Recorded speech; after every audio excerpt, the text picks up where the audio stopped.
presento nuevamente, soy la doctora Andrea Fuenzalida, parte del directorio CHED, y hoy tenemos la reunión mensual y con un tema muy interesante. Tenemos a dos nutricionistas. La idea de cómo la nutrición, ¿no es cierto?, puede aportar en el manejo de las personas con dolor. Ya no es solo algo que sea como popular o que esté quizás en redes sociales, sino que tiene un sustento científico de base y es muy importante para todos los profesionales de la salud que podamos conocer de este tema y que además sepamos trabajar en equipo con las nutricionistas, ¿no es cierto?, en función de que el trabajo en conjunto siempre va a ser mucho más positivo. Quiero partir presentando a Camila Morán. ¿Sí? Camila es nutricionista, licenciada en nutrición y dietética de la Universidad Católica de la Santísima Concepción, es magíster en nutrición humana de la Universidad de Concepción. Es docente universitaria en distintas áreas, desde la psicología alimentaria, fisiopatología, farmacología y conducta alimentaria, de la Universidad de las Américas, Universidad Santo Tomás, Universidad Católica de la Santísima Concepción. Es diplomada en trastornos de la conducta alimentaria y la ingestión de alimentos de la Universidad Adolfo Ibáñez y tiene experiencia clínica en trastornos de la conducta alimentaria con enfoque interdisciplinario y aplicación en modelos basados en evidencia. Así que es un gusto para nosotros, Camila, poder contar con tu presentación y poder conversar sobre cuál es la influencia, ¿no es cierto?, que tienen la conducta alimentaria en las personas con dolor crónico. Así que adelante. Muchas gracias por la presentación y por la invitación. Entonces voy a comenzar compartiendo por acá. Primero tenía que hacer esto.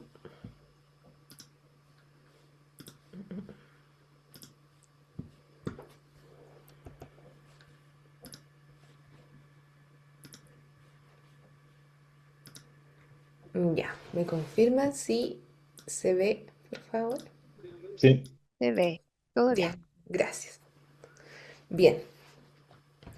Em, bueno, fui invitada a que conversáramos sobre este interesante e inexplorado tema que tiene que ver con la conducta alimentaria en contexto de dolor crónico. ¿Tiene algún impacto en el manejo de dolor crónico? Efectivamente sabemos que las personas que viven con dolor experimentan diferentes alteraciones críticas en su funcionamiento, que incluyen desde el desempeño laboral, académico, ¿cierto? Sus relaciones sociales, familiares y en diferentes actividades de la vida diaria, desde la movilidad, ¿cierto? El sueño y un largo etcétera. Sin embargo, el tema de la conducta alimentaria, es decir, cómo las personas se van relacionando con los alimentos, no siempre ha sido tan explorado en contexto de dolor crónico, por lo tanto también hay escasa investigación.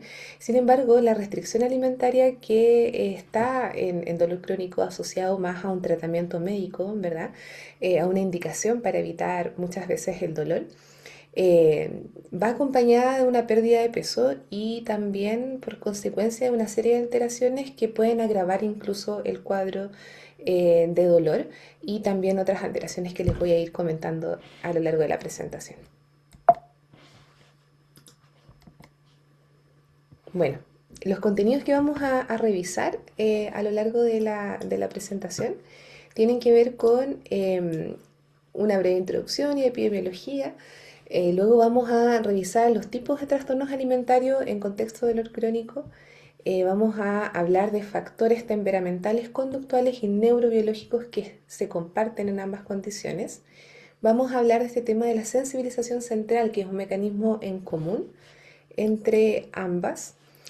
Vamos a ver igual el impacto en el manejo de dolor crónico y luego implicancias clínicas y el tratamiento. Bueno, ¿qué pasa entonces con la epidemiología? Los trastornos alimentarios en dolor crónico son más frecuentes que en personas de la población en general, sobre todo en niñas. Se ha estudiado que sobre los 14 años ya empieza a haber un riesgo y en mujeres también. Al menos un 45% de los pacientes con dolor crónico cumplen criterios de trastornos ansiosos que ayudan a que todo esto se vaya desarrollando el cuadro. 98% de los pacientes con TCA cumplen criterios también de trastorno gastrointestinal funcional que va acompañado, ¿cierto?, de dolor crónico. Y un tercio de los pacientes hospitalizados por TCA también reportan dolor severo. ¿Cuáles son entonces los tipos de trastornos alimentarios que se dan en el dolor crónico? El primero es el ARFID en su siglaje en inglés o TERIA en su siglaje en español, que significa trastorno por evitación y restricción de la ingesta de alimentos, que está descrito en el DSM-5 como un trastorno de la conducta alimentaria. No es tan conocido y tiene varios subtipos. En el fondo está caracterizado por una restricción alimentaria eh, que va acompañada, ¿cierto?, de pérdida de peso, de deficiencia nutricional y de consecuencias psicosociales, perdón, para los pacientes que lo padecen. Y en el caso de los pacientes con dolor crónico, estaría ligado al subtipo de restricción alimentaria por consecuencias aversivas de comer, ¿ya? Consecuencias aversivas asociadas al dolor, que en este caso sería el mismo dolor, ¿cierto? Náuseas o la indicación médica que lo justifique. Pero no hay una preocupación acá por el peso y la figura, ¿ya? Hay otros subtipos del ARFID, pero en este caso solamente calzaría dentro de este. Es el más frecuente entonces en dolor crónico. Por otro lado, está la anorexia y bulimia nerviosa clásica, como lo conocemos, ¿cierto? En donde se postula que podría haber una evolución desde esta restricción no intencional, producto del dolor crónico, hacia un control deliberado del peso, producto de que se va generando una suerte de sensación satisfactoria por la pérdida de peso, de pronto mi contexto social valida esa pérdida de peso, me va reforzando sobre esta idea que me veo mejor, ¿cierto? Entonces ya la motivación un poco por restringir alimentos cambia hacia un control deliberado del peso. Y resulta que esta restricción calórica, la privación nutricional, va provocando cambios cerebrales que van reforzando un poco el trastorno de la conducta alimentaria, ¿ya? Y también, por supuesto, todo lo que va a suceder en el dolor crónico desde lo neurobiológico. Ahí más adelante les voy a mencionar eso. En cuanto al trastorno gastrointestinal funcional, en el fondo se postula que este podría producir un poco el TERIA o el ARFID, ¿cierto? Que es este trastorno por evitación y restricción de la ingesta de alimentos. Y por otro lado, en el caso de los pacientes con anorexia nerviosa y bulimia nerviosa, pueden también generar trastornos gastrointestinales funcionales, ¿ya? Entonces ahí se van cruzando todas estas condiciones. 98% de los pacientes con TCA cumplen criterios de trastorno gastrointestinal funcional, tienen muchas complicaciones. Desde ese punto de vista, lo que también complica más aún la ingesta de alimentos. La mitad de ellos presenta mayor o igual a 3 trastornos funcionales, que van acompañados, por supuesto, de dolor. ¿Cuáles entonces son estos factores temperamentales, conductuales y neurobiológicos? Los separé en temperamentales y conductuales primero y luego les voy a conversar sobre lo neurobiológico. En cuanto a lo temperamental y conductual, son pacientes que comparten personalidades más ansiosas, evitación del daño, ¿ya? Está presente en mayor del 45% de los pacientes con dolor crónico y hasta un 60% de los pacientes con TCA. Está esta emocionalidad negativa también presente, tendencia a la preocupación, a la autocrítica, a la autoconciencia aversiva. Hay una baja conciencia interoceptiva, ¿cierto? Esta baja capacidad que tienen las personas de identificar sus señales internas, que es central en la psicopatología de los TCA, pero también está bien presente en el dolor crónico. La alexitimia, ¿cierto? Que es la dificultad para identificar las emociones y está fuertemente asociada también a la intensidad del dolor y también dentro de los ejes que se postulan en los pacientes con TCA. En cuanto a lo neurobiológico, está el eje HPA, ¿verdad? Que produce mayores niveles de cortisol en dolor crónico y también en TCA, y también tiene un rol relacionado con el hambre y la saciedad, lo que dificulta la ingesta de alimentos. Se habla también de que hay una disfunción en el sistema nervioso autónomo, disfunción tanto simpática como parasimpática en ambas condiciones. Por otro lado, habría alguna alteración en el neurotransmisor serotonina, que está implicada, ¿cierto?, en el apetito, en los procesos ansiosos y también en la modulación del dolor. Por lo tanto, ahí todo esto se va generando aún mayores dificultades para la ingesta. Y la ínsula, se describen alteraciones tanto estructurales como funcionales en trastornos de la conducta alimentaria y dolor crónico. Y sabemos, ¿cierto?, que la ínsula integra interocepción, dolor y emoción.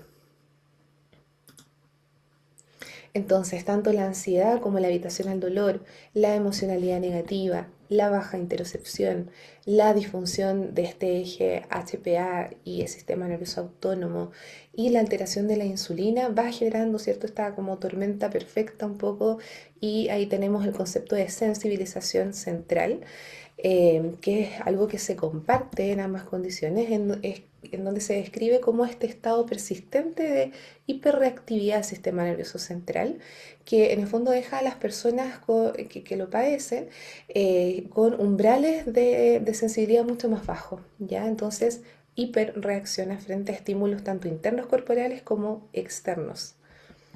Por lo tanto, esto desde el dolor crónico se va viviendo con conductas de evitación al dolor, aumenta toda esta sensibilización central y va generando una discapacidad funcional que va aumentando con el tiempo.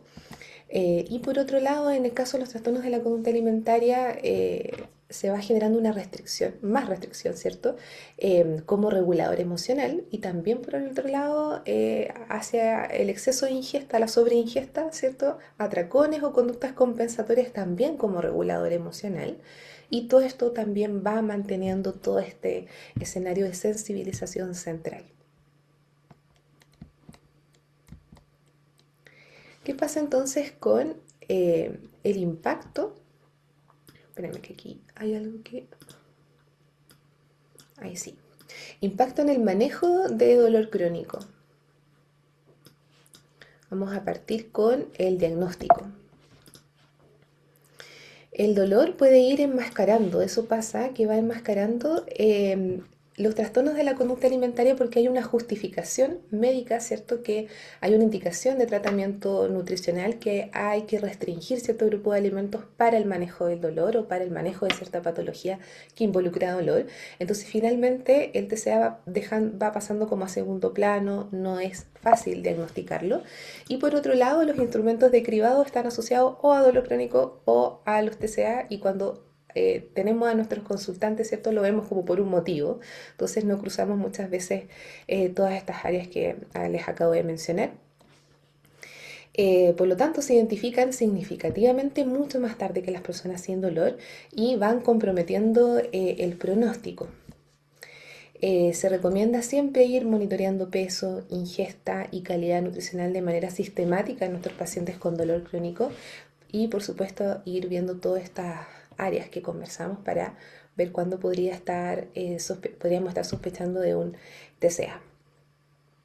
En cuanto al tratamiento, eh, la desnutrición y la pérdida de peso, que se van a generar con mucha frecuencia, ¿cierto?, en los pacientes tanto con ARFID como con la anorexia nerviosa clásica que conocemos, van a empeorar los síntomas de dolor crónico.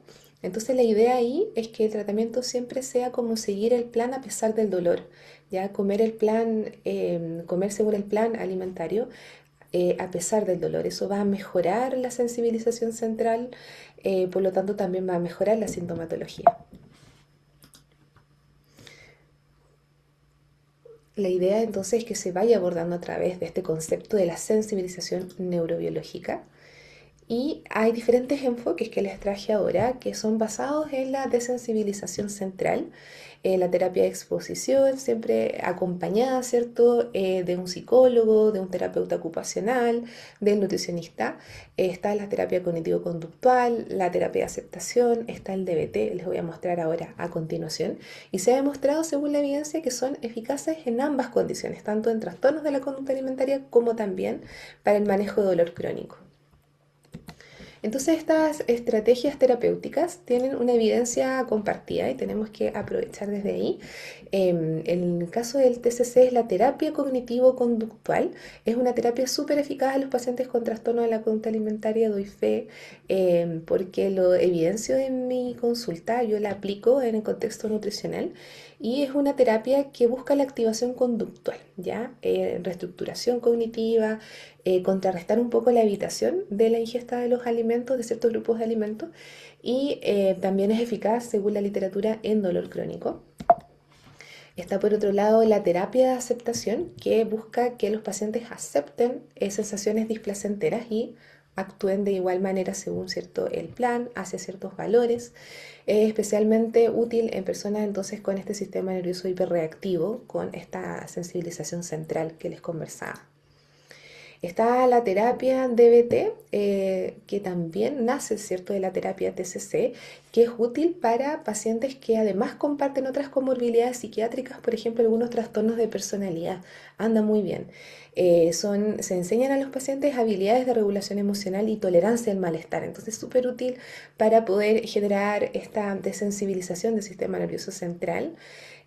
También la aplico en mi consulta para pacientes con trastorno de la conducta alimentaria y que van acompañados de algunas comorbilidades psiquiátricas, como trastornos de personalidad limítrofe o obsesivos compulsivos. Está el tratamiento basado en la familia. Siempre incluir a la familia es súper necesario, sobre todo cuando tenemos pacientes adolescentes con trastornos de la conducta alimentaria, pero ¿por qué no también que viven con dolor? Eso también ayuda a desensibilizar el sistema nervioso central y hay evidencia que lo respalda. Y por supuesto la rehabilitación del dolor, que en el fondo tiene un poco este mismo lema que yo ya les comentaba con respecto a las otras terapias, que la idea es seguir el plan y no el dolor, y el plan en todo sentido, ¿cierto? Poder insertar a los pacientes en contextos sociales, que se sientan cada vez más cómodos, seguir con planes de alimentación que los nutran, que los hagan recuperar peso y por consecuencia también que mejore todo esto a nivel neurobiológico. Centrado, ¿cierto?, en la sensibilización central y de esa manera poder mejorar la calidad de vida de nuestros pacientes. Entonces, a modo de conclusión, sí hay un impacto en el manejo. La conducta alimentaria es una dimensión que, como ya les comentaba, no está tan atendida. Cuando vemos pacientes con dolor crónico, solamente de pronto nos enfocamos en restringir, perdón, grupos de alimentos para mejorar la sintomatología, ¿cierto? Pero no estamos viendo quizás lo que sucede más allá. Los TCA en dolor crónico pasan desapercibidos por más tiempo, comprometen la recuperación. También se requieren herramientas de cribado específicas, también mayor investigación al respecto. Este concepto de sensibilización central que se está hablando ahora en la literatura proporciona un modelo que nos permite orientar también el tratamiento, ¿cierto? Buscar tratamientos que pueden servir para ambas condiciones, como lo que les acabo de mostrar, TCC, DBT, terapia de aceptación, incluir a la familia, ¿verdad? Serían eficaces para ambas condiciones y sería súper útil integrarlas. Uno lo puede hacer desde el espacio nutricional, ¿cierto? Con una previa capacitación, formación al respecto, pero también hay varios psicólogos que están formados, por supuesto, en este tipo de terapias que les puede ser de mucha utilidad a nuestros pacientes. Y siempre desde lo nutricional, por supuesto, monitorizar ingesta, peso, conducta alimentaria debe ser parte, ¿cierto?, de lo que consultamos siempre con nuestros pacientes. Ahí están las referencias, les puedo enviar la presentación también para que las tengan. Y eso, muchas gracias. Muchas gracias a ti, Camila. Excelente presentación y que nos muestra la importancia, ¿cierto? Una de conocer que existe una relación y quizás a nosotros, en la esfera, no sé, pues yo hablo por mi lado dentro de lo médico, el poder levantar ciertas alertas para ver en qué pacientes también necesitamos sí o sí la derivación a nutricionista, a psicólogo, ¿no es cierto? O incluso al equipo de salud mental. Así que muchas gracias. Les recuerdo que pueden dejar sus preguntas en la sección de preguntas de Zoom. Y ahora vamos a continuar con la segunda presentación que está a cargo de Elizabeth Sánchez. Elizabeth es nutricionista de la Universidad de Concepción, es licenciada en nutrición y dietética de esta universidad, es magíster en nutrición y alimentación de la Universidad de Barcelona, especializada en nutrición clínica y salud digestiva. Es docente además universitaria de la Universidad San Sebastián en área clínica con especialidad en patologías gastrointestinales y complejas. Y con Elizabeth vamos a revisar la relación de otro tema que también está como muy famoso, ¿cierto? Que todos escuchamos, hay bastante publicidad en distintos lugares, eh, la relación de la microbiota, ¿cierto? ¿Cómo la podemos cuidar? Si hay o no alguna relación con las personas o para el manejo de las personas con dolor crónico. Así que bienvenida Elizabeth, muchas gracias por tu tiempo y adelante. Buenas tardes, mi nombre es Elizabeth, como bien mencionaba Andrea. Bueno, agradecer a la Chet por la invitación a hablar de esta temática que está tan en apogeo en estos tiempos, ¿cierto? No solo desde el punto de vista del dolor, sino que también desde el punto de vista de la salud en general. Y no podemos partir esta presentación sin hacernos algunas preguntas. ¿Tiene un impacto la microbiota en el manejo del dolor crónico? La verdad es que tenemos que recordar para comenzar esta presentación que el dolor crónico no es simplemente una señal que proviene de un tejido que está lesionado, ¿cierto? En muchos pacientes que presentan dolor persistente porque hay múltiples mecanismos que están involucrados, entre esos, como mencionaba Camila, la sensibilización a nivel periférico, a nivel central, hay activación del sistema inmunológico, puede existir disfunción autonómica, estrés crónico, alteraciones del sueño, cambios en la conducta, y todos estos elementos podrían mantener o podrían amplificar la experiencia dolorosa de nuestros usuarios. Y en este contexto, la microbiota intestinal adquiere relevancia ya que el intestino no es solo un órgano digestivo, sino que, como veremos a continuación, es un órgano que actúa con funciones inmunológicas, metabólicas, endocrinas y sensoriales. Por lo tanto, los quiero invitar a que respondamos esta primera pregunta. ¿Hay asociación entre la microbiota y el dolor crónico? La respuesta, según la evidencia que actualmente tenemos disponible, parece ser que sí, ¿cierto? Esta revisión sistemática con metaanálisis que pueden ver en pantalla muestra que los pacientes con dolor crónico presentan disbiosis intestinal. Esto quiere decir que cursan con alteraciones en el equilibrio o en la composición de la microbiota. Dentro de los hallazgos principales, lo más consistente fue que se encontró una menor diversidad alfa. Esto quiere decir que tenían una menor variedad de microorganismos dentro de la muestra que se tomó y una menor presencia de bacterias productoras de butirato. Y esto es bastante interesante porque el butirato es un ácido graso de cadena corta que produce las bacterias del intestino a partir de la fermentación de la fibra, y este butirato se ha vinculado, según la evidencia científica, con funciones importantes como, por ejemplo, la mantención de la función de barrera del intestino, la regulación del sistema inmunológico.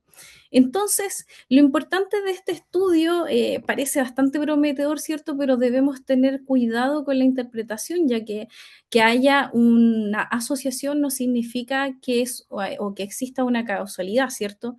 Entonces, esto quiere decir en términos sencillos que si se encontró en este estudio disbiosis en estos pacientes con dolor crónico, no significa necesariamente que la disbiosis misma sea la causante del dolor, sino que más bien podrían existir ciertos mecanismos que estén vinculados, ¿cierto?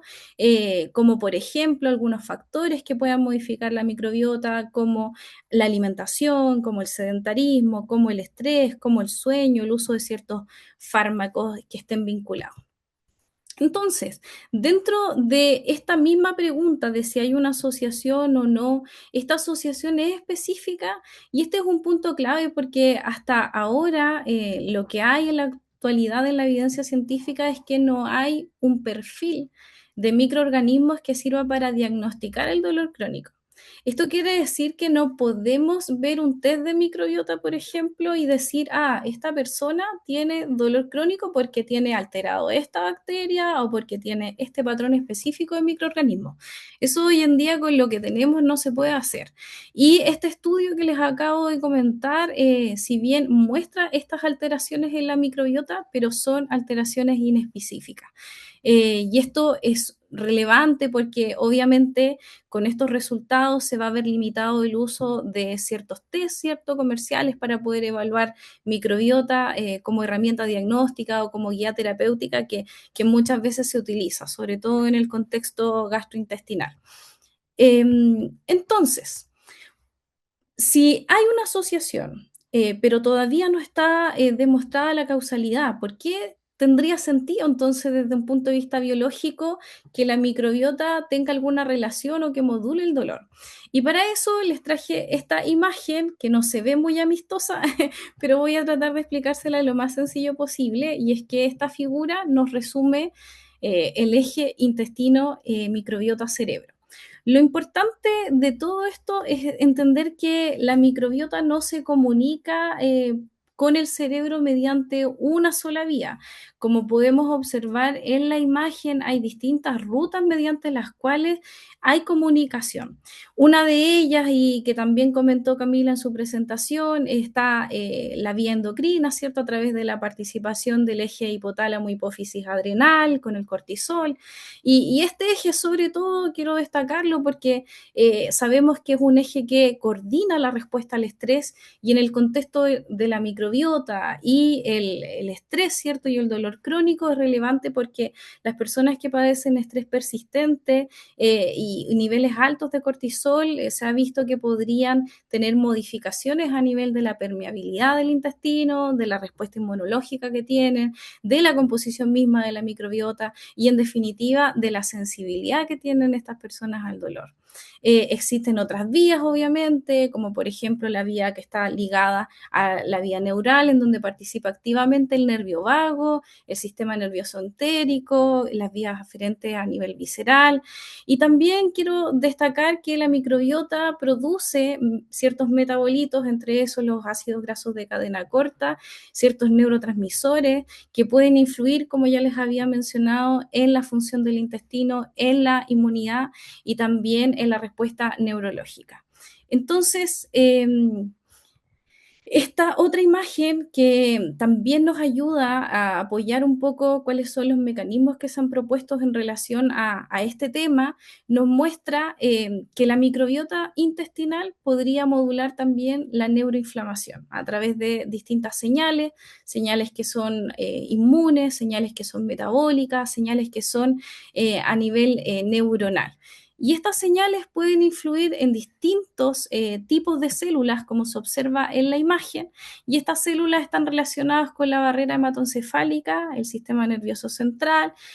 Ahí tenemos, por ejemplo, células endoteliales de la microglía, monocitos, macrófagos. Entonces, lo interesante de esto es que se postula que cuando estas células se activan, podrían liberar mediadores que son proinflamatorios, como los que se observan acá, ¿cierto?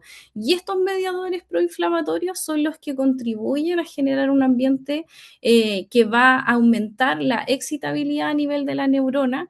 Esto podría alterar la modulación al momento de inhibir el dolor y por lo tanto favorecer la sensibilización a nivel central.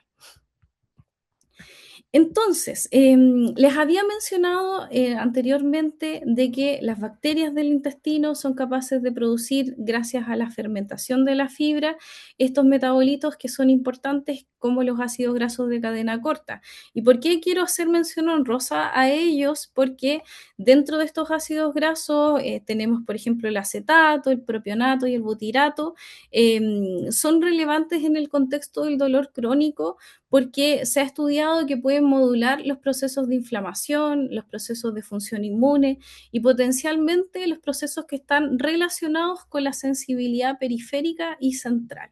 Entonces, los ácidos grasos de cadena corta pueden actuar por dos vías principales como se observa en la imagen. La primera es uniéndose a receptores de membrana que están acoplados a proteína G y a través de estos receptores, especialmente que están ubicados en células del sistema inmunológico, como los macrófagos, van a reducir señales proinflamatorias. Y la segunda vía que ocurre es cuando los ácidos grasos de cadena corta ingresan al interior de la célula mediante transportadores o también por difusión pasiva. Y una vez que están dentro de la célula, especialmente el butirato, puede inhibir ciertas enzimas que van a modificar la expresión génica y esto va a favorecer un perfil más antiinflamatorio. Esta diapositiva nos resume, gracias a la inteligencia artificial, pude hacer esta imagen tan bonita que observan ahí y la idea de esto era poder resumir de manera más sencilla los mecanismos que les conversé en las diapositivas anteriores. Recordar y hacer énfasis en que factores como una alimentación con una calidad deficiente, el estrés crónico, el uso de fármacos que pueden modular de manera negativa la microbiota del intestino, van a hacer que se reduzcan la producción de estos metabolitos que son protectores, como los ácidos grasos de cadena corta, y por lo tanto van a ir aumentando las señales proinflamatorias dentro del organismo, y esto va a generar una alteración en la función de barrera intestinal, va a generar una respuesta inmunológica exacerbada, y esta activación inmunológica a largo plazo podría generar una sensibilización en las neuronas periféricas y enviar señales también al sistema nervioso central, en donde el paciente podría desarrollar esta sensibilización central al dolor. Entonces, para responder si la microbiota causa dolor, tenemos que considerar, separar los niveles de evidencia que tenemos hoy en día. Hay estudios, si ustedes buscan, que se han hecho en humanos, en donde la evidencia principalmente que van a encontrar en torno a microbiota y dolor crónico es de tipo asociativa. Hay diferencias en la microbiota de personas con dolor crónico, como les comenté al principio, según esta revisión sistemática con metaanálisis, pero estos estudios aún no demuestran que hay causalidad. En animales la situación es un poco distinta, porque se puede a través de experimentos, obviamente, manipular el microbioma con distintos elementos, por ejemplo, usando antibióticos, probióticos, trasplante de microbiota fecal, y ver cómo si es que ocurren o no cambios en las conductas relacionadas con el dolor en estos animales. Los invito, les puedo compartir después, si alguien me escribe, el paper que está relacionado, a revisar este estudio de Pratt y colaboradores, en donde hicieron una revisión de 303 experimentos preclínicos principalmente, en donde evaluaron esto que les acabo de comentar. Entonces, ¿en qué tipo de dolor, según la evidencia que tenemos disponibles, hay un mayor impacto desde el punto de vista de la microbiota y cómo lo podemos abordar? La evidencia es un poco más sólida y más robusta en torno a lo que es el dolor visceral, especialmente en contextos donde hay síndrome de intestino irritable o donde hay trastornos de la interacción intestino-cerebro. ¿Ya? Y eso, si nosotros lo pensamos, nos hace bastante sentido, considerando que la microbiota va a estar directamente en contacto con el epitelio del intestino, con el sistema inmune de la mucosa del intestino, y por lo tanto podría haber una mayor relación, ¿cierto? Entonces, como ejemplo más importante, en el síndrome de intestino irritable, donde hay dolor abdominal, donde pueden haber alteraciones del tránsito intestinal, hipersensibilidad a nivel visceral y disfunciones del eje del intestino-cerebro, la microbiota podría ser un componente importante para poder apoyar la modulación del dolor en estos contextos. Entonces, les traje a colación este artículo porque me pareció bastante interesante, ya que nos sirve para aterrizar un poco el tema de la microbiota, intestino y el dolor en un escenario clínico bien concreto.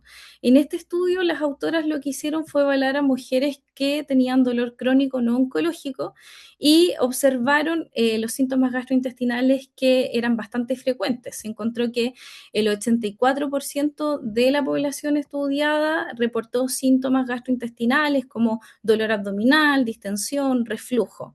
Y lo que se encontró en este artículo es que el puntaje gastrointestinal que tenía se correlacionó con el puntaje del dolor, lo que nos sugiere que a mayor carga de síntomas digestivos podría existir una peor condición dolorosa del paciente.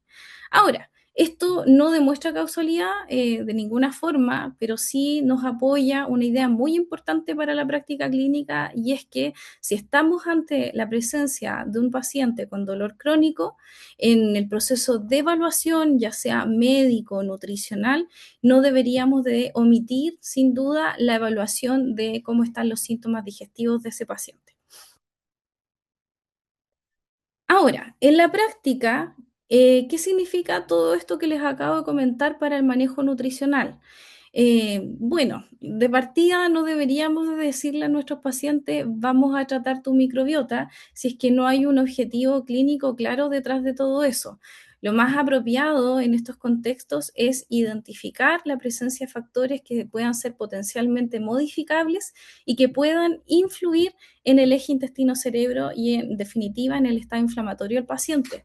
¿Cómo qué cosas podemos evaluar? Podemos evaluar cómo está la calidad de la alimentación, cómo está el consumo de fibra al paciente, si es que tiene una ingesta alta o no de alimentos que son ultraprocesados y que favorecen la inflamación, cómo están los síntomas digestivos, revisar también en el contexto del manejo médico los fármacos que tiene indicado mi paciente. ¿Hay alguno que podría de manera potencial modular de manera negativa la microbiota de mi paciente? Pesquisar si es que existen o no deficiencias de micronutrientes y en el caso de que las haya, corregirlas y eventualmente, y considerando el contexto, obviamente, ver si es pertinente o no el uso de algún probiótico o prebiótico, ¿ya? Ahora, dentro de las intervenciones que la evidencia propone está la primera y una de las más importantes es abordar el patrón de alimentación del paciente, llevarlo a una alimentación de tipo mediterránea, adaptada obviamente, con el objetivo de que el paciente pueda reducir o limitar el consumo de alimentos que son ultraprocesados y que promueven la inflamación y priorizar el consumo de alimentos que contengan una mejor calidad nutricional, aumentando el consumo de fibra a través del consumo de alimentos de origen vegetal, favorecer la ingesta de polifenoles y de esta manera favorecer una microbiota que esté mucho más activa, más diversa, que esta microbiota también sea capaz de producir de manera autónoma más de estos metabolitos que son o que tienen un perfil antiinflamatorio, que eran los ácidos grasos de cadena corta. La segunda intervención, sin duda, es ver cómo está el consumo de fibra en nuestros pacientes. Generalmente, a los pacientes se tiende a decir, no coma más fibra, porque se sabe que la fibra favorece la microbiota intestinal, pero esta indicación o recomendación muchas veces puede ser un poco contraproducente, sobre todo si es que nuestro paciente tiene alguna sintomatología gastrointestinal asociada, si es que tiene dolor de tipo visceral, si es que tiene una alta sensibilidad digestiva o alguna intolerancia a ciertos alimentos. Si bien la fibra es una herramienta central dentro de este abordaje, pero no todas las fibras tienen el mismo efecto, ni todas las fibras son igualmente toleradas por los pacientes. En ese sentido, en general, es más tolerable la fibra soluble y un ejemplo claro disponible que tenemos hoy en día puede ser el uso de la fibra psyllium, que es especialmente útil, por ejemplo, en pacientes o en usuarios que están con constipación. La característica que tiene es que es una fibra soluble, viscosa y en general es poco fermentable, por lo que es bastante bien tolerada por estos usuarios. Ahora, las indicaciones prácticas para la recomendación de fibra, lo más importante es si voy a recomendar fibra, ya sea a través de alimentos o a través de un suplemento, que la incorporación sea de manera lenta. ¿Ya? Idealmente, si voy a ir escalando en cantidades, que vaya subiendo la dosis en 5 o 7 días, acompañar la ingesta de fibra de abundante agua y sin duda reevaluar cómo sigue la sintomatología, sobre todo desde un punto de vista digestivo, para poder ver si es necesario mantener la dosis que estoy utilizando o progresarla. Ahora, otra intervención que está muy de moda y que se ha utilizado bastante, sobre todo en condiciones asociadas a dolor gastrointestinal, es el protocolo de la dieta baja en FODMAP, que si bien puede ser una herramienta útil, sobre todo en pacientes que tienen dolor visceral, que acompaña, por ejemplo, dolor, distensión, gases, diarrea, alteración en el hábito defecatorio, ¿cierto? Pero no es una dieta indicada para todo paciente con dolor. Eso es súper importante. Sobre todo porque al restringir estos carbohidratos que son de cadena corta y que fermentan en el intestino, también estamos limitando la cantidad de fibra y estamos limitando, en definitiva, el alimento de las bacterias beneficiosas y por lo tanto estaríamos reduciendo, si es que no lo sabemos aplicar bien, la cantidad de ácidos grasos de cadena corta que potencialmente el intestino podría producir y eso tendría efectos negativos como lo hemos conversado. Entonces, importante señalar si yo tengo sospecha, por ejemplo, o en el caso de los médicos, si están completamente seguros en base al cuadro clínico de su paciente que esta podría ser la intervención requerida, es importante la derivación, el trabajo multidisciplinario, ¿cierto? Porque no es un protocolo que deba ser implementado por una persona que no está capacitada en el tema. Y desde ese punto de vista, los nutricionistas que nos hemos formado en esta área y que además trabajamos con pacientes gastrointestinales, seríamos el profesional más pertinente para poder acompañar en este proceso a nuestros usuarios, sobre todo considerando que es un protocolo bastante restrictivo que podría ir de la mano con alteraciones en la conducta alimentaria, como fue señalado en la presentación anterior. Ahora, la evidencia también ha estudiado otras posibles intervenciones para poder abordar y modular la microbiota. Entre esas está el uso de probióticos, de prebióticos, de vitamina D. De manera experimental se han utilizado trasplantes de microbiota fecal. Lo importante de todo esto, sobre todo con el tema de los probióticos, es que es muy cepa dependiente. Entonces, el mensaje que quiero transmitir con esto es que no todo probiótico sirve para todos los pacientes, ¿ya? Y me ha pasado, sobre todo en consulta, que llegan muchos usuarios y todos con el mismo probiótico.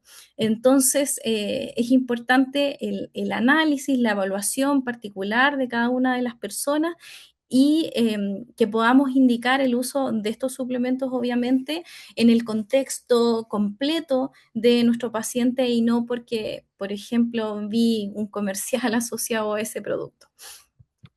Ahora, ¿la microbiota impacta el manejo del dolor crónico entonces? Sí, sin duda, la microbiota puede impactar el manejo del dolor crónico, pero sobre todo cuando el paciente tiene síntomas digestivos asociados, por ejemplo, a dolor visceral. En otros cuadros, como por ejemplo fibromialgia, migraña, dolor neuropático, la evidencia es súper interesante y de hecho podríamos estar toda la noche hablando de cuáles son los estudios que se están haciendo en relación a esto, pero tenemos que recordar que esta es evidencia emergente, que actualmente se están describiendo mecanismos más bien moleculares, ¿cierto? Y que todavía falta la evidencia llevada a cabo con personas humanas en ensayos clínicos, ¿cierto? Que nos pueda ayudar a poder discernir de mejor manera intervenciones específicas en torno a la modulación de la microbiota en estos otros contextos dolorosos. Me motivé y quise proponerles el siguiente algoritmo clínico para considerar estos elementos que hemos conversado durante esta tarde.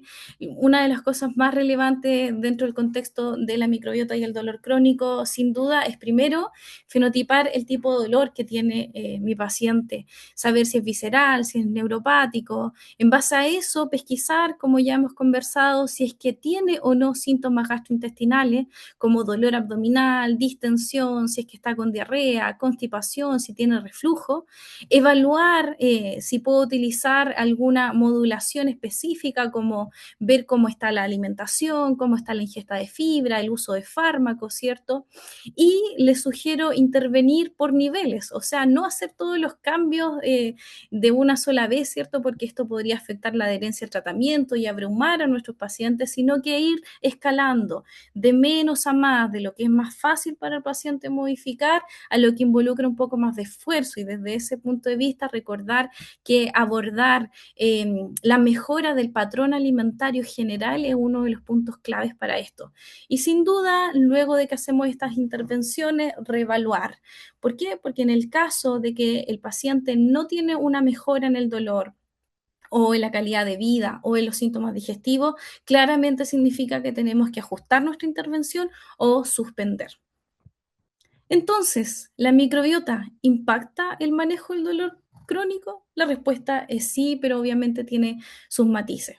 Va a impactar según la evidencia que tenemos disponible actualmente, no en todos los pacientes, no en todos los tipos de dolor y no de la misma manera para todos, obviamente.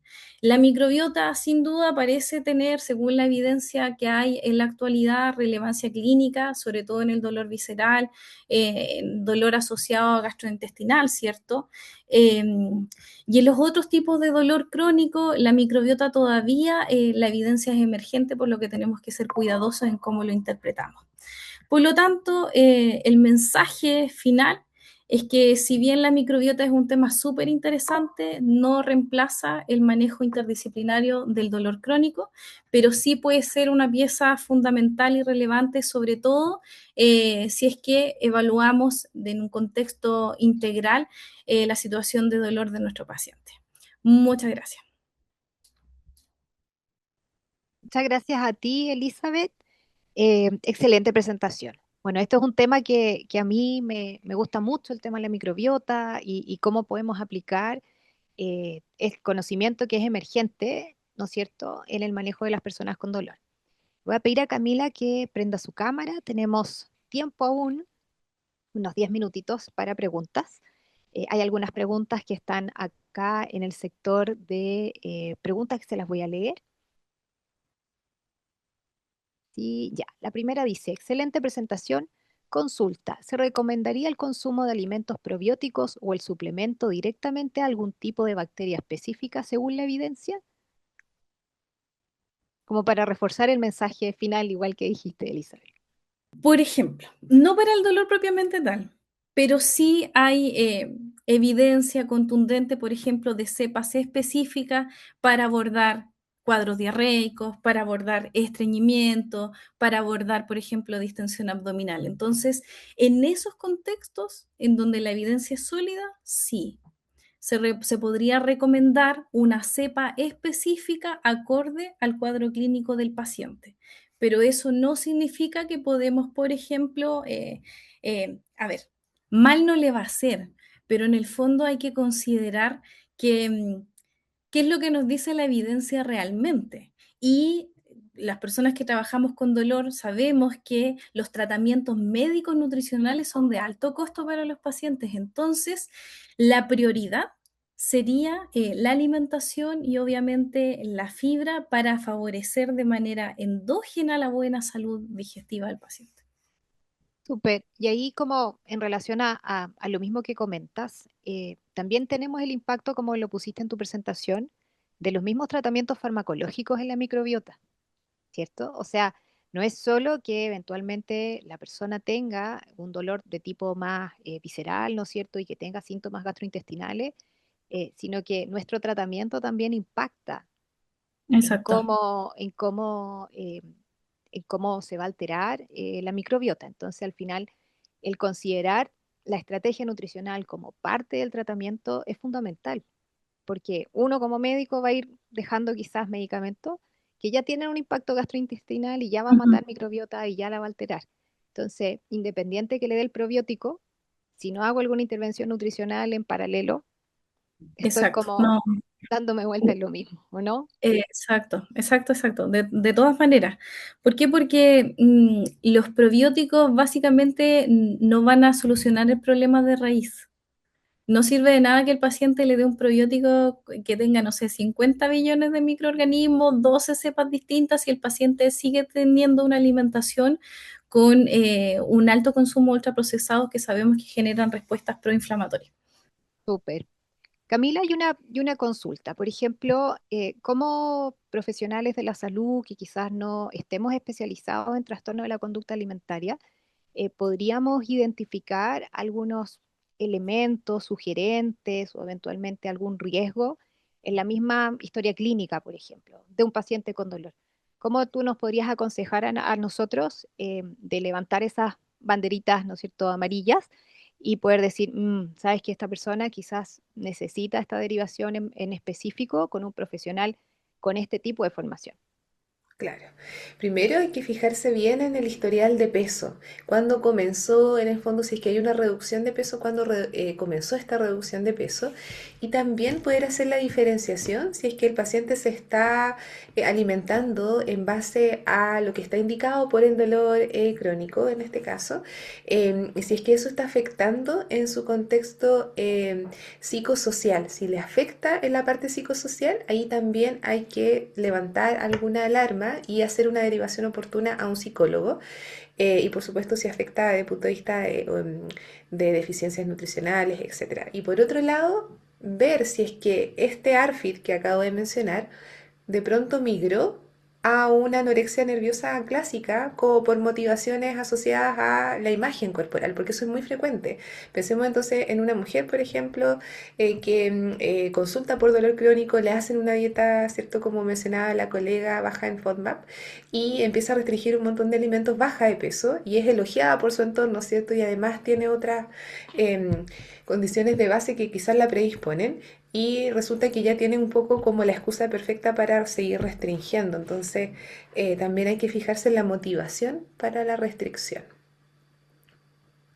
Súper, qué bueno que lo tocaste porque efectivamente los dos temas se integran, ¿cierto? O sea, no es como que Sí. la microbiota esté Mm. fuera de la conducta alimentaria. Finalmente, la conducta alimentaria es como la forma y el método que vayamos a ocupar en función del tipo de plan de alimentación, por ejemplo, que se prescriba.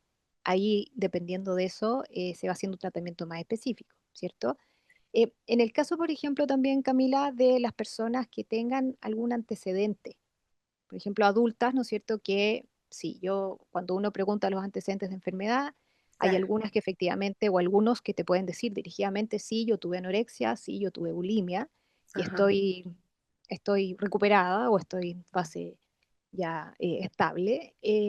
Pero hay otras personas que el antecedente puede salir quizás en una tercera, cuarta consulta, y que ahí puede ser un poco más difícil el manejo. Eh, Sí. ¿Has visto en tu experiencia que las personas que tengan antecedentes de la conducta alimentaria hayan tenido algún gatillante, por ejemplo, con consultas de profesionales en función a cómo se refieren a ese tema? ¿O al Sí, tema del peso, o la alimentación? Porque ese qué también es otro importante ojo que tenemos pregunta. que tener importante. Qué importante pregunta, sí. Cobra gran relevancia, sobre todo en el área de los médicos, cómo ustedes se refieren al peso y la implicancia que tiene el peso en la supuesta enfermedad, ¿ya? O en el contexto de enfermedad, porque en el fondo igual hay un sesgo asociado, pues como que necesariamente se asocia a que el peso elevado va a ir acompañado de enfermedad, es la consecuencia y todo eso. Entonces, en el fondo, sí hay que manejar el tema del peso con bastante precaución porque si es que hay una predisposición o un antecedente antiguo de TCA, si es que además el médico va a indicar, no, es que hay que bajar de peso, sí o sí, es mucho más probable de que se manifieste, ¿cierto?, este trastorno de la conducta alimentaria. Entonces, sí, el tema del peso hay que manejarlo con mucho cuidado, evitar los sesgos asociados a la enfermedad que nos han, ¿cierto?, educado desde el pregrado a todo, de que necesariamente un peso elevado estaba asociado a enfermedad. Súper. Sí, o sea, yo lo comento porque efectivamente uno lo ve en la práctica, ¿no es cierto? A veces, Sí, primera indicación, bajar de peso, ¿cierto? Sin mucho contexto. o Exacto. sin una prescripción o una derivación al profesional que pueda acompañar Que ese proceso de corresponde. forma adecuada, ¿ya? Hay otras preguntas. Em, Nos preguntan en relación a qué opinan del gluten y la leche de vaca. ¿Deberían suprimirla los pacientes con dolor crónico? ¿Disminuye la inflamación o no necesariamente? Gracias. Es un tema Tema, polémico. tema polémico, candente. Si quieren saber la respuesta, los invito a la jornada. Exacto. Bueno, No, eso ahí vamos a ya hablarlo, viene, ya pero viene. a ver, una pincelada depende. ¿Por qué? Porque va a generar o se va a vincular a procesos proinflamatorios si es que de base yo tengo una condición asociada, por ejemplo, alguna intolerancia alimentaria o alguna enfermedad asociada, por ejemplo, al consumo de proteína de leche de vaca o el gluten. Eso en definitiva. Tenemos tiempo aún para dos preguntas. Acá dice, hola, ¿cuál es la opinión sobre el uso del kéfir para mejora de la microbiota en pacientes con dolor crónico? El kéfir es bueno, pero mejora. El problema es que cuando uno hace yogur de pajarito en la casa, yo no sé qué microorganismos tiene, no sé en qué cantidad, no sé si lo contaminé porque no me lavé bien las manos. Entonces, para mejorar algo o tratar, yo no lo recomendaría. ¿Ya? Sobre todo hay que considerar eso, que no sé qué es lo que tiene. En ese sentido, para hacer un abordaje más de modulación de microbiota, la sugerencia es utilizar suplementos que estén certificados, que en el fondo la cepa ya esté estudiada de que tiene cierto efecto positivo que yo busco en mi paciente. Ahora, el kéfir podría ser una opción. eh, Principalmente yo lo sugiero cuando ya el paciente está estable desde un punto de vista gastrointestinal como alimento saludable para favorecer la mantención del equilibrio de la microbiota, pero no para mejorar, no me va a tratar ni me va a curar el dolor. Ok. Y una última pregunta dice, ¿qué opinan sobre la incorporación de protocolos nutricionales, entre paréntesis terapéuticos, enfocados a la disminución de la neuroinflamación en pacientes con dolor crónico y cuadros psiquiátricos relacionados, mediante la suplementación con antioxidantes, por ejemplo, NAC, coenzima Q10, etcétera? En el entendido que existe evidencia sobre efectos positivos en la disminución de la percepción del dolor en dichos pacientes, fibromialgia, neuropatía, etcétera. Abierto el micrófono para las dos. ¿Contesto o contestas tú, Elisa? No, dale. A mí me parece que hay que seguir, por supuesto, las recomendaciones que están demostradas por la evidencia. Lo mismo en la dieta baja en FODMAP. Es un muy buen protocolo cuando se aplica correctamente, como indicaba la colega. Sin embargo, cuando hay ciertas condiciones de base, ciertos antecedentes, como también mencionaba Andrea, o como menciona la pregunta, cuadros psiquiátricos relacionados, ciertos perfiles psiquiátricos, hay que manejar esto con especial cuidado, siempre con un profesional competente, ¿cierto? Capacitado, hacer una derivación a psicólogo. Yo como que con eso también, de alguna manera, me pondría el parche antes de la herida y así podría como de alguna manera controlar que todo esto no vaya a afectar desde el punto de vista de la conducta alimentaria. Súper. ¿Algo que agregar, Elizabeth? Quizás concuerdo totalmente con lo que dice Camila y de manera complementaria, mi opinión muy personal y profesional en relación a eso, que creo, sobre todo hoy en día, que se está sobre suplementando a los pacientes. ¿Ya? Y la evidencia igual hay que interpretarla con pinzas en relación al uso de esos compuestos, sobre todo los que estaba mencionando Ariel en su pregunta. Entonces, vuelvo a lo mismo, no sirve de nada que yo llene a mi paciente con 20, 30 suplementos si es que de base tiene un patrón de alimentación que favorece en el fondo los desarrollos de un estrés en el fondo proinflamatorio. No va a servir de nada. Súper. Qué buen mensaje, porque efectivamente nos vamos quedando como con lo más simple, ¿cierto? Entre comillas, como con el volver a la base, el volver a conocer cuál es el patrón de alimentación, cuál es el tipo de alimento, cómo es su conducta en relación a los alimentos. Y Mm, eso es algo que todos podemos preguntar, aunque sea un poquito en las consultas, ¿cierto? El estilo de vida y ahí Exacto. empezar a ahondar de forma más directa. Bueno, antes de terminar el webinar, tengo dos anuncios. El primer anuncio es que el próximo 13 de junio tenemos la primera jornada de nutrición y dolor crónico, ¿sí? Solo vamos a ver aquí si me resulta la tecnología en esta transmisión en vivo. Acá les estoy compartiendo, ¿no es cierto?, la pantalla de nuestra página web, ¿sí?, de achet.cl, donde pueden revisar la agenda. Se va a realizar el 13 de junio en Santiago, es presencial, son cupos limitados, así que los invitamos a inscribirse. Tiene un valor preferencial para los socios Achet. Y si no son socios, los invitamos también a ser socios y aprovechar porque se vienen muchas actividades este año muy interesantes. Acá están todos los participantes, en ellos también nos va a acompañar Elizabeth y Camila. Vamos a poder ahondar aún más en los temas que nos presentaron hoy, así que los dejamos a todos cordialmente invitados. Y el siguiente anuncio es que, como todas las reuniones, o sea, todos los meses, tenemos reunión mensual el 30 de junio, ¿ya? Y esa reunión va a estar a cargo de María Jesús Mena, que es parte también del directorio, kinesióloga, y será de aplicaciones de tecnologías en dolor musculoesquelético, y tendremos un invitado internacional, un neurocirujano de Brasil. Así que también quedan cordialmente invitados para participar y acompañarnos en la próxima reunión del mes de junio. Así que les quiero dar la despedida. Buenas noches. Muchas gracias, Elizabeth. Muchas gracias, Camila. Muchas gracias, Alejandro, por acompañarnos en el off. Así que, bueno, que tengan buenas noches y nos vemos en una próxima reunión. Muchas Chao, gracias. Buenas Chao. noches, que estén muy bien. chao. Chao,